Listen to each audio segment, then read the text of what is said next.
So my grandparents came from the South. So my grandparents met in Memphis, Tennessee, and they had a wonderful life. Wonderful life. Did a wonderful job raising, particularly my parents, my father's parents. Right. So they did a wonderful job. And so growing up with grandparents from the South, we have a lot of lingering Southern tendencies, right? And so one is to refer to all women as ma'am and all men as sir, right? So I would say yes ma'am, no ma'am, yes sir, no sir, and Minnesota's an interesting place because if you do that, people are like, no, I'm not a ma'am or I'm not a sir, right?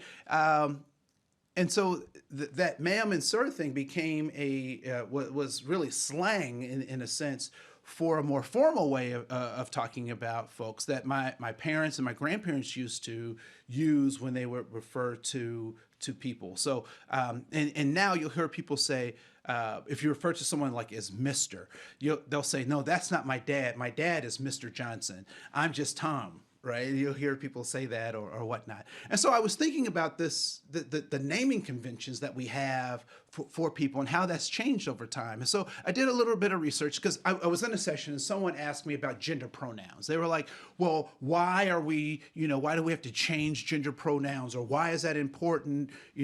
People are people and we should, and so I thought that was a great question. It was an interesting question. So I sought to figure out ways to answer that question. And this is what I came up with. So I was doing some research on Mr., MR period, right? And what I found was pretty remarkable. So we don't use Mr. as a title as much as we used to, or in the ways that we used to, but Mr. is an abbreviation for two titles. The first is Master, right? So Master Johnson. So this is a person who owns stuff or is in charge of stuff or the boss of stuff, Mister. So the grown adult who owns or runs stuff is called master, and the young adult, typically under the age of 13 or so, who doesn't run anything but at some point will take on what the master had, we refer to as a mister, right? So mister. And that got abbreviated into MR period, right? Mister, right?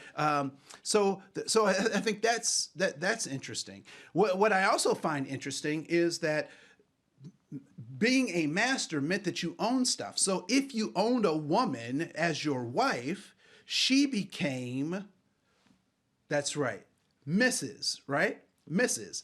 Or the master's apostrophe S. So she belonged to the master. And even I know that in a lot of healthcare institutions, when they go back into the annals of time and go back into the past, it's actually difficult to find women by their own names because they've been cataloged by their husband's name, right? So Mrs. Tom Johnson becomes her name in our records, but we never knew that her name was Adele, right? So that kind of naming of things is interesting, right? So Mrs. was owned by the master, and so if there was a woman who wasn't owned by a master, she became Miss, right? So she was without ownership; she wasn't owned by anyone.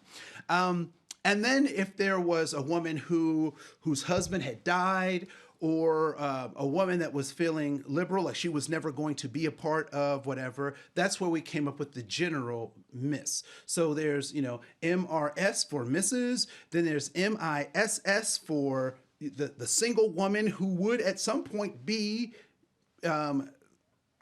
married or whatnot. And then there was the MS, which was a woman who either had no husband because he had died or was never going to engage in that thing. So I think that's interesting. So we had this nomenclature of Mr.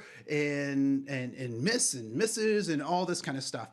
And that over time, that adapted and changed, and we don't use those formal titles anymore. I mean, people would be really offended if you called them master, right? Or if people demanded that you refer to them as master, that would be somewhat off-putting.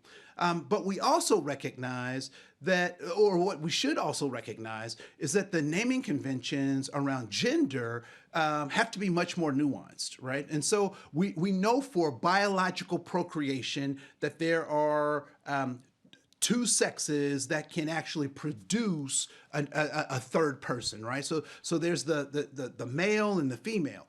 But gender is very different than just our biological function. It is actually how society determines either the value or the access that one of those sexes or either of those sexes have in a society. And it changes from society to society, right? So I spent some time in Northern Africa, in Egypt, and I found something that was very interesting in Egypt, being that it's a Muslim country, and so there's lots of division between the sexes, right? So men and women typically, particularly in a Muslim setting, not so much in a Coptic Christian setting, but in a Muslim setting, pray separately, right? So men pray here, women pray there.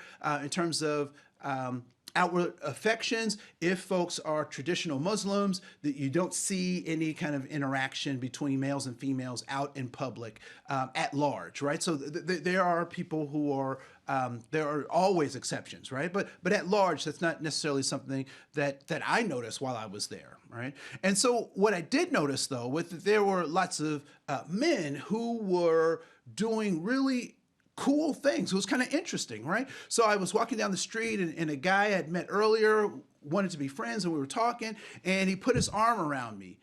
And I was like, well, that's different, right? So in the States, men don't do that. But there was nothing more to that. That was friendship. I saw men kissing each other. That's not something that we would do here in the United States. And so I started thinking about our gender roles and the limitations that we oftentimes put on gender roles, right? Can men and boys cry? Of course they can. However, socially, we frown upon that as a sign of weakness, right? So that's a gender role. So all genders have the ability to cry, but in the United States and in Western society, there are certain things that we have carved out just for men and carved out just for women.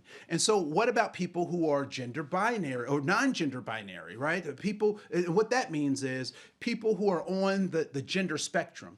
We know that masculinity and femininity are on a spectrum. And so any of us can fall anywhere on that spectrum.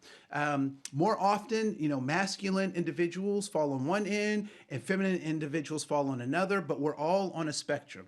None of us are 100% anything, right?